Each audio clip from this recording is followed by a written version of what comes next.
In a game that you never trailed, what set the tone? Our energy and our defensive intensity. The game plan that we had, we stuck to it. You know, we had some laws in that third quarter that, as a group, we know we don't like, but the energy was there from the start. 20 of your first 23 points came in the paint. Is that what allowed you to find your offense? Just trying to be aggressive. You know, on the road, you got to be aggressive. You can't settle from the outside, especially to start off a series. So, wanted to be aggressive. I got so many shooters out there that allows me to get driving lanes. I just try to put the pressure on the defense. You've called game one your feel-out game. How do you feel now heading into Friday? Yeah, it was definitely a feel-out game. You know, we kind of know what they want to get to. They kind of know what we want to get to. But you know, after 10 days off, I didn't feel that great. But I know I feel a lot better going into game two. You know, so I'm looking forward to the challenge. Congrats, LeBron. All right, thanks, Kristen. Guys.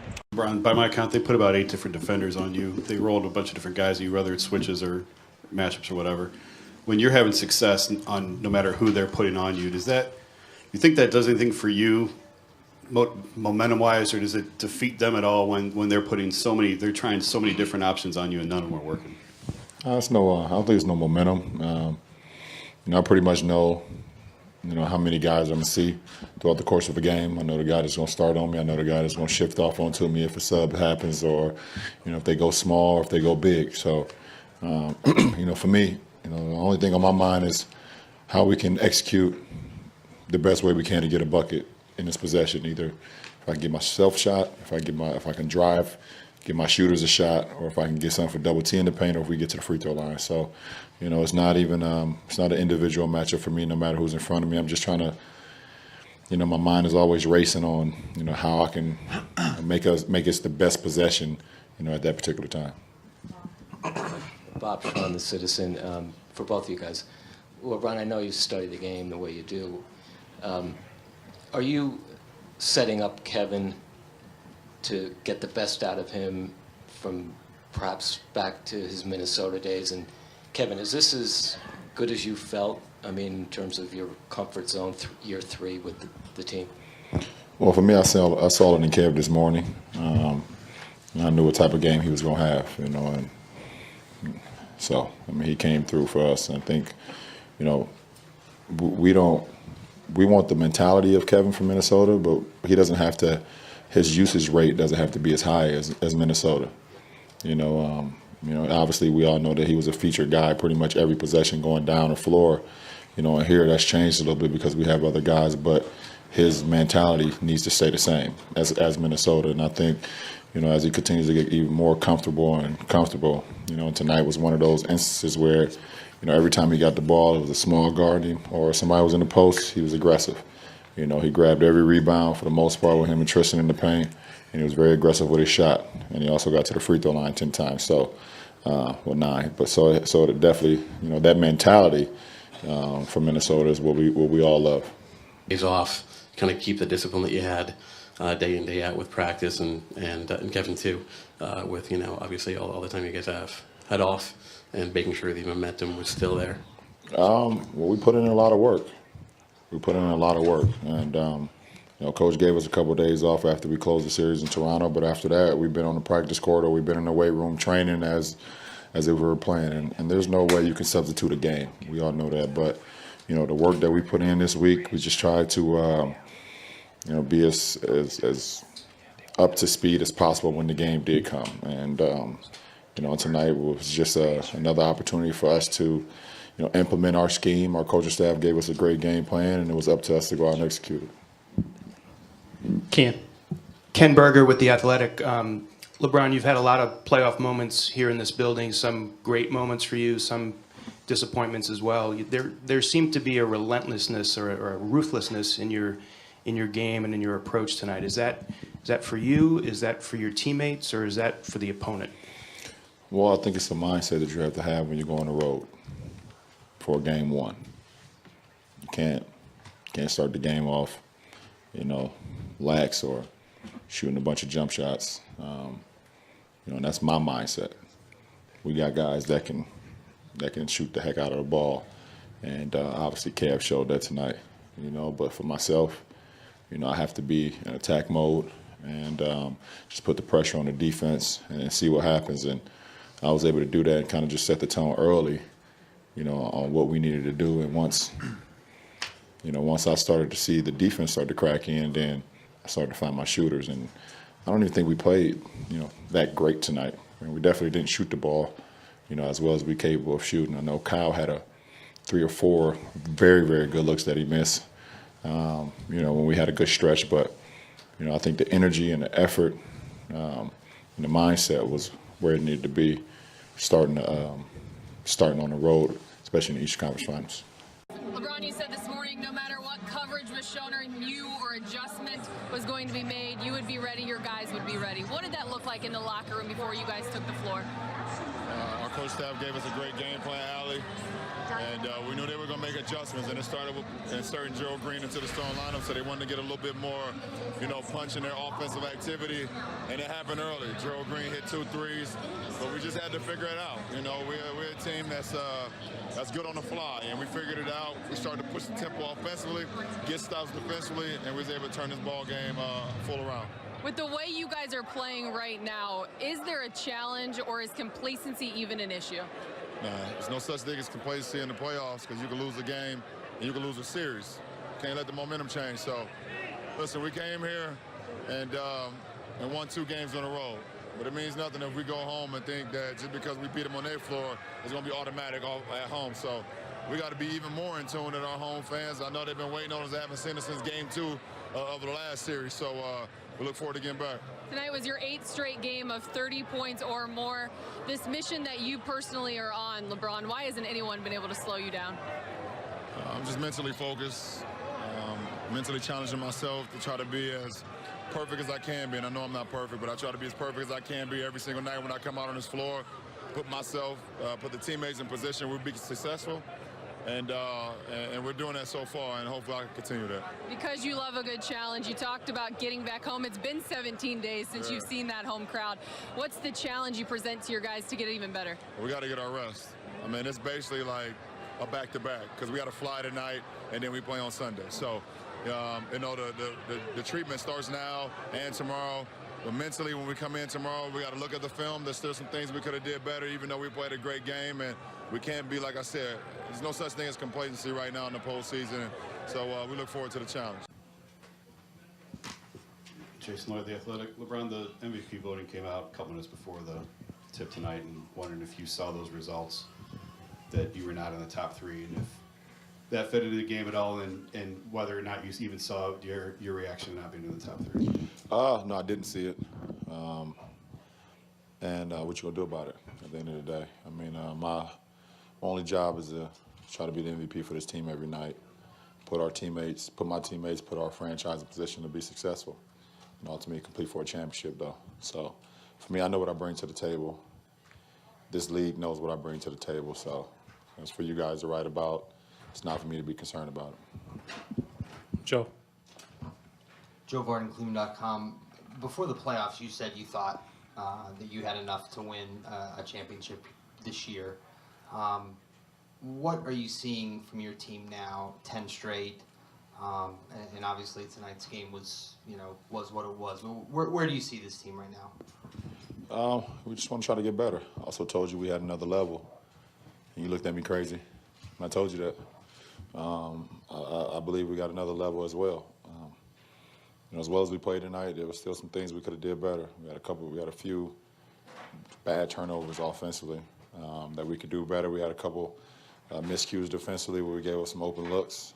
So we can just continue to we can get better, and that's a positive for our ball club. And it's no complacency with us right now. I mean, it shouldn't be. It's the postseason, but we like where we're headed, in the direction we're headed right now.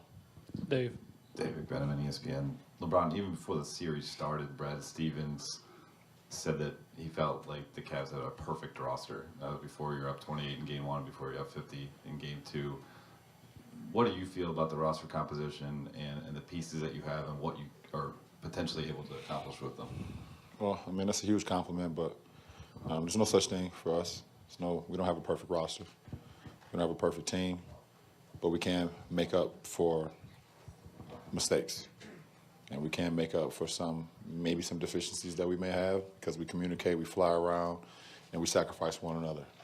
So that could put us as close to perfection as possible, which you can't ever get to. But our communication level, our sacrifice, what we give to each other every night, kind of covers that. Kind of covers some of the faults that we may have, and with the faults that we do have, we try to get better and better at it. So we could be as great as we can be every single night. Middle right. You. Oh, sorry. Jake Fisher with Sports Illustrated. LeBron, he said this team had another level, but now you've won 13 straight games in the postseason. Is this the highest level that you've played offensively in your career? I don't know. I'm a guy who lives in the moment, and our team is in a great groove, and I'm happy to be a part of that groove. So, at the end of the day, we want to try to put ourselves in position to win every game. That's the goal. And can you do that?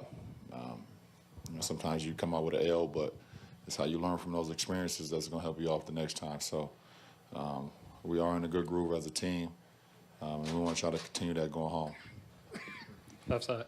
LeBron, Tom Lydon, Boston 25 News to your left here. Isaiah sat out the second half. Brad told us before you came out here that he's been dealing with an injury since last week. Can you sense something physically different with him through these first two games? I don't pay attention to those things, to be honest. I only pay attention to what's going on with our guys and how we can put, a lot of pressure on the opposing team, from IT to the rest of those guys. So, obviously we didn't see him in the second half. Marcus Smart started the second half, but, that was not our concern going into the second half. Our concern was not get complacent. Don't do what we did, in game one in the third quarter here where we gave up, I think, 36 or something points, in that quarter and allowed them to get into a good groove. So it's not my concern. Jared Weiss, CLNS Media Network. Do you feel like with your physical perimeter defense, you guys have kind of pushed them out of their comfortable game plan and kind of put their backs against the wall at this point? Well, they're going to make another adjustment, and we have to be ready for that going into game three. We're going to watch film tomorrow and see ways we can be better.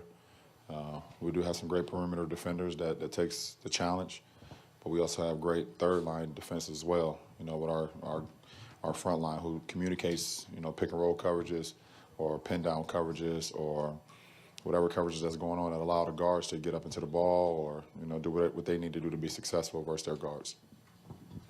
Bob Schramm, the Citizen. LeBron, Brad was saying one of the takeaways he took from the game was in the beginning of the fourth quarter, Kyle, a bunch of the veterans were out there, RJ, playing so professionally. Are you guys at a point where you're challenging each other, excellent veterans, making each other better? Well, absolutely. We had a veteran ball club. We want, one of the oldest teams in the league, so we all push each other. We're here for one reason. When you sign up to be here, we're here to compete. We're here to sacrifice for one another. And if you're in garbage time or if you're in the crunch time, you need to be a professional. And, RJ's done that. Champ has done that. Channing is doing that. You see guys playing one round that has a huge, a huge piece for one round, but then the next round, certain things change. And guys just continue to stay ready. Guys continue to stay professional, and it's great to be in the locker room like that. Anything else? Derek, thank you. It's John Telich, Fox 8. LeBron, you guys were up 21 points. What happened? What factors led to Boston coming back at you? Momentum. Momentum. We didn't continue to press the tempo. Marcus Smart started to hit a lot of threes. They started to get momentum, and that's what happened. You give a little team. You give a team a life, and they played so freely without IT, and they just made play after play after play, and we couldn't weather the storm. LeBron, you had a tough second half with just 3 points. What were some of the factors that led to that? Were you as aggressive as you wanted to be? What would you say? No, I had a tough game, period. Not just in the second half. Me personally, I didn't have it. My teammates did a great job of keeping us in the game and building that lead, but me personally, I didn't have it. So, that's what I got to say about my performance. Joe Barton, Cleveland.com. Was there a sense of surprise or shock or what have you in the locker room afterwards, just given how well the first two games had gone and that Isaiah was out? No, it's never that. We've been playing so well. But like I said, you let a team grab momentum like that, you almost knew that last shot was going to go in. It was like you already knew. As soon as the ball went out of his hand, you kind of knew that shot was going to go in because how the game was just played throughout the second half. Did you see, if I can follow up, LeBron, did they mix up the coverage on you from what you had seen in the first two games? No, they didn't mix up the coverage. They did a good job of sprinting back low into the ball, doubled me a little bit more in the post. But like I said, it's that my performance personally was all on me. Kenny wrote at WHBC. LeBron, kind of off that defensively, what went wrong in that end of the third quarter through the end of the fourth quarter defensively? I mean, a lot of things went wrong. I don't know. Can't play the game right back in my head right now, and I'm looking forward to seeing the film tomorrow when we get together. But they moved the ball like Double T said, 28 assists, and they kept us at bay. We couldn't get stopped, so we couldn't get out in transition a lot. And those guys made plays. They made a lot of plays. They got some second chance points. We only had 2 fast break points, so they neutralized what we wanted to do. For you, you said it was just your game. Couldn't get into a rhythm tonight. Is that what it was, based on their defense, or just not feeling it, or what? No, it was just pretty poor. I mean, what do you want me to say? It seemed like you only ask questions when we lose. It's a weird thing with you, Kenny. Always come around when we lose, I swear. Yeah, okay. LeBron, what do you take from this game going forward into Tuesday night? Well, we're gonna crack down on the film tomorrow for sure, and we got to be a lot better. I mean, it's the postseason. I mean, you win some, you lose a couple maybe, but you want to. How can you be better from game to game? And like I said, they was better today than we were, and we have to figure out a way to be better than them in Game 4. But we look forward to the challenge. I think it's great. What happened? I mean, it hurts. It's a loss in the postseason, but I'm glad it kind of happened the way it did. Let our foot off the gas a little bit. Didn't keep the pressure on them like we have been accustomed to it. But we have to play a lot better. We have to play a lot better in Game 4. Jared Weiss, CLNS Media. LeBron, the Celtics scored 7 points on ATOs in the final minute. What makes this team harder than almost any team in the league, just trying to stop them on out of bounds? Well, I said that before the series even started about Brad Stevens and ATOs. If you go back and look at my transcript, but you go back and look at my transcript, I said he's very good. Out of ATOs, he has so many different wrinkles, misdirection. You thinking the ball going this way, he has a misdirection going the other way. So. It's just you got to kind of keep your head on the swivel. He has a lot of packages, so you can plan for a few, but then he might run something that you've never seen before. But if we communicate a little bit better, out of timeouts, it'll put us in position to be more successful against that. In Journal, Coach Lou was pretty kind of pinned that on the fourth quarter turnovers. Was that more of your lack of concentration or their hustle? A little bit of both, a little bit of carelessness. I had one, when Kev ducked in, I should have faked high, bounced low, but I just threw it, and that lets me know I didn't have it tonight. And Jay Crowder got his hands on it. We had a couple more turnovers where we just either overpassing or overthinking or whatever the case may be. So, that definitely resulted in us not being as fluent as we've been, offensively. Jason Lloyd, Beacon Journal. What did you mean a minute ago when you said the Athletic?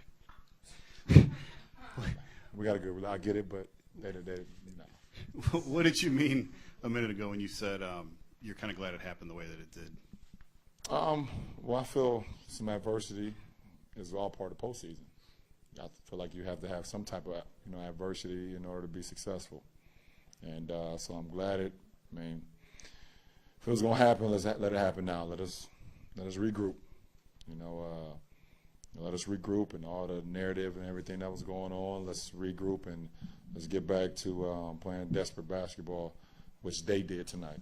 And so we gotta be a lot better for sure. Yeah.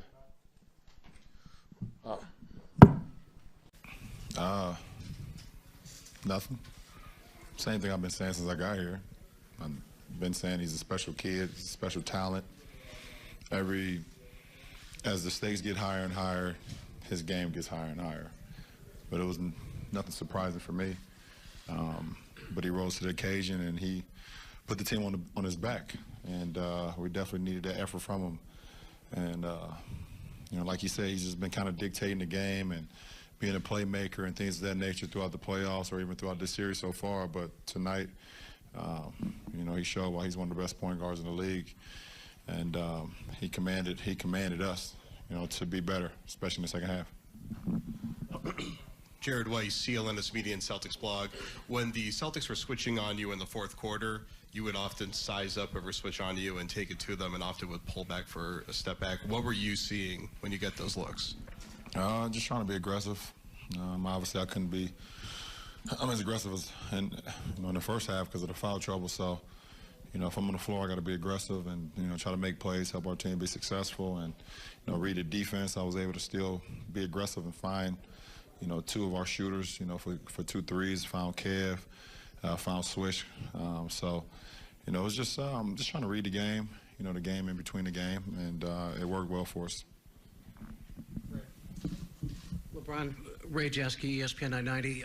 Fourth quarter, it seemed like it all came back to you, scoring the ball, shooting the ball over kind of a difficult stretch. Is that just kind of a thawing out thing? You're through that stretch and return to the player, the shooter, the scorer that you were the previous 10 games, or something you just had to kind of fight through? What happened there? Yeah, my rhythm, for the most part is broken when you get, I can't remember I don't think I've ever had 4 fouls in a game before in the first half. So my rhythm is kind of broken, and you got to try to figure out ways you can still help the team. And my teammate said, just be aggressive, be you. You got us to this point and continue to do that. So, I just try to find ways to get into the lane, get some in transition.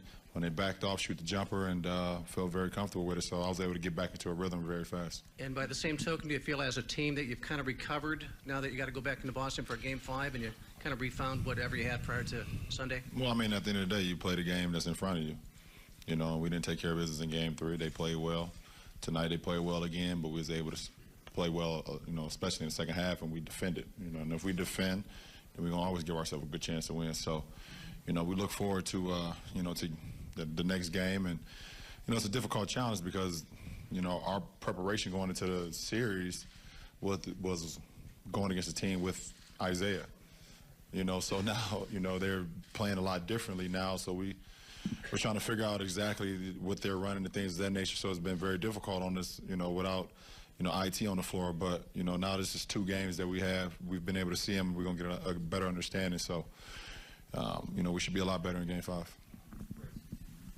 LeBron, Chris Fedor, Cleveland.com. I was going to ask about that exactly. Do you feel like the second half was evidence of you guys starting to understand exactly what it was they're trying to do without Isaiah now that he's not there? Yeah, like I said, we game plan because their series went to 7. We game plan for both teams, and they're a different team when IT's I'll say they're a different team. They run different things, just because of IT being a huge piece of the puzzle for them offensively. So they had to kind of reshape, and that's the beauty of having Brad Stevens as your coach. You're able to reshape what you do offensively and still, be in a good rhythm. So, it's been challenging for us to kind of, plays out of timeout. They kind of been killing us on ATOs, and we, keeping us off balance. But in the second half, we kind of finally got a little bit of rhythm, and I think we'll be a lot better, Chris, in Game 5. LeBron, Steve Belpet, Boston Herald. They kind of caught you in a momentum shift in the second half last game. Did they almost show you a little bit more in this one? Because you guys knew what was coming out. No, listen, they got they're well coached, and they got guys that's always kind of been counted out throughout their career. So they play with a lot of pride. And then you add the green on their back, and this is history. This is a franchise that, you kind of, no matter who's out on the floor, you have to play for, that franchise and play with pride. So, they're giving us everything that they have, and we're expecting it, and we want the challenge. I mean, it's the postseason. At the end of the day, you just want to win the game. It doesn't matter who you're going against or how you get the job done. You just try to figure it out, and I think we did that. LeBron, Scott Sargent, WFNY. Kind of a two-part question. In your career, kind of looking back, have you ever seen a player get double and triple boxed on rebounding opportunities as much as Tristan has? And how big was Kevin's rebounding in addition to that, just given the way that they are defending him on the glass? Yeah, I mean, when you look at some of the greatest rebounders in our game, and guys who create extra possessions, you got to figure out a way to try to take them out, and not take them out like in a bad way, but how do you keep them off the glass? And they're doing a really good job in the last couple of games of putting 2 or 3 bodies on them, and but when you do that, you allow our other front court player who's been a monster rebounder his whole career to come up and do the thing that he did tonight, and we needed that. We needed the 17 rebounds from Kev, and it was huge for our team. LeBron, Hayden Grove, Cleveland.com. You mentioned you've never had 4 fouls in a game. Have you ever missed a dunk like that in the game? No, I have. I think I missed one in Boston before. I've missed a couple dunks in my career. I think I've made more than I missed, though. Yeah. So Maybe. Percentages are pretty good.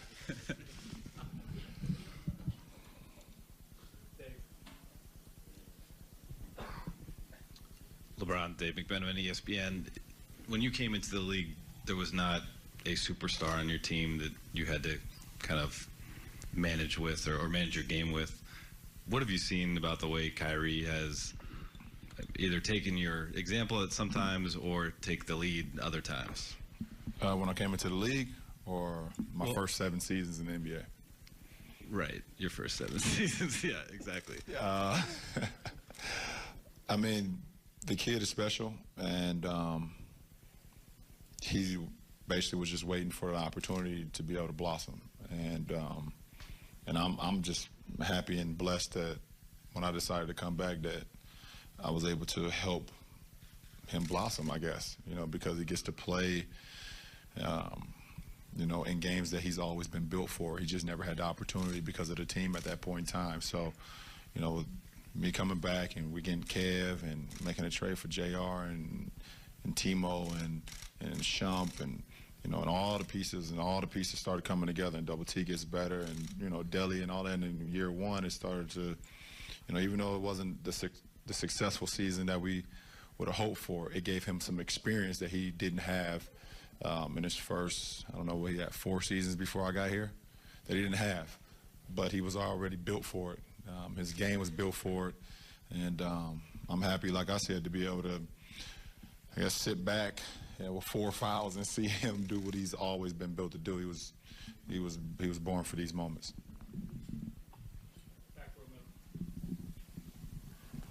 LeBron, Bill Bender, Sporting News. How much did the defense help trigger that 40-point third quarter, you guys as a team collectively on defense? Well, I mean, in order to be successful, you have to defend.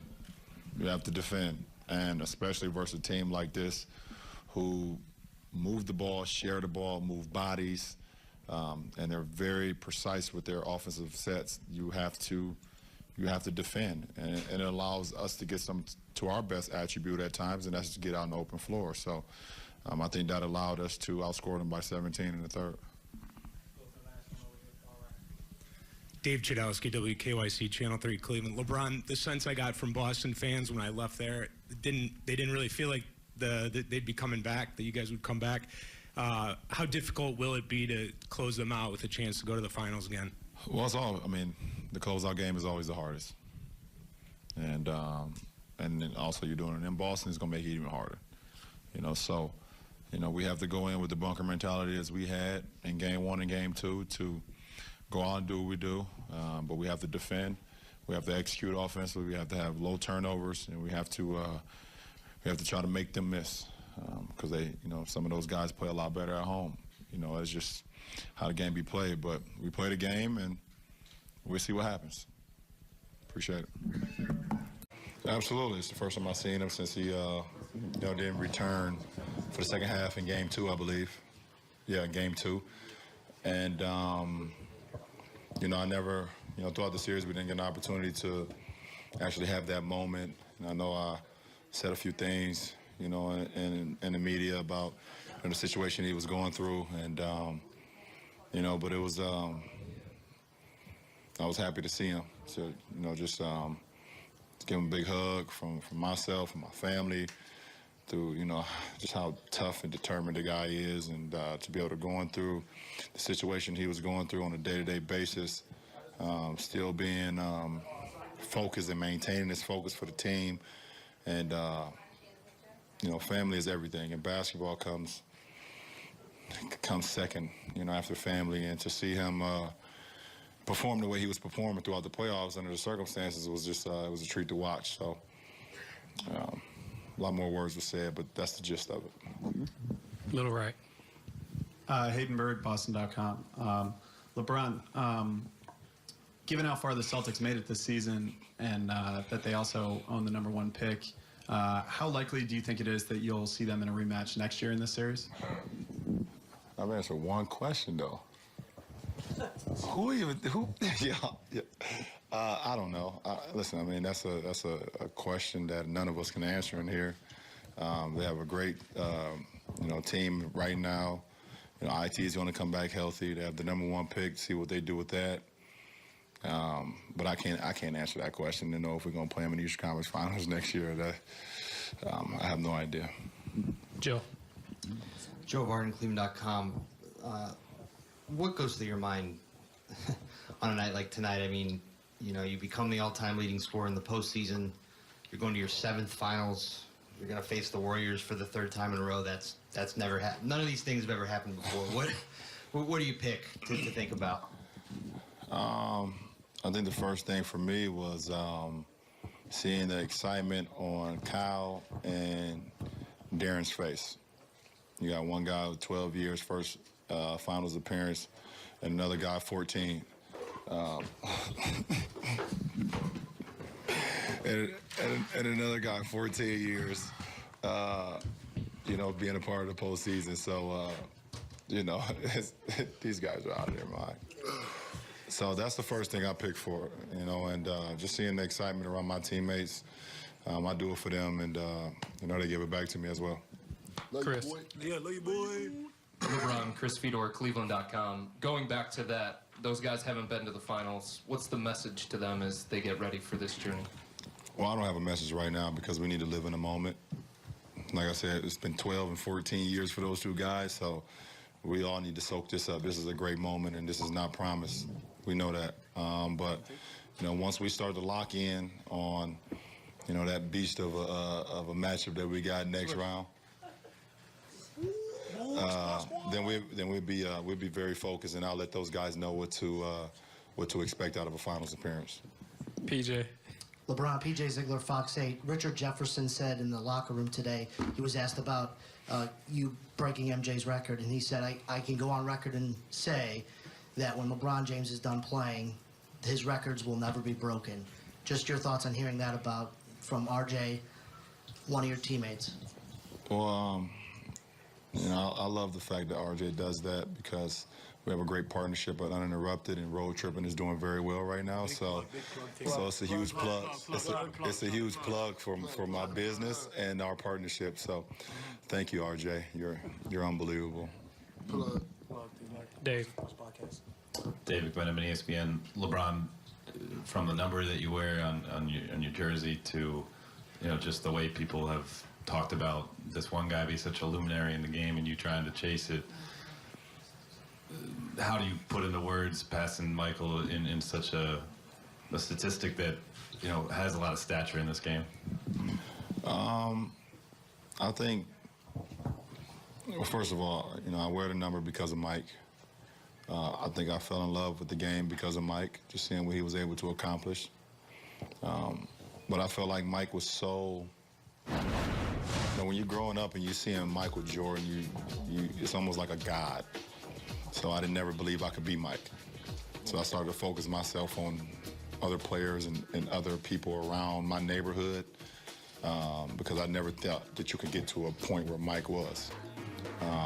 So I think that helped shape my game.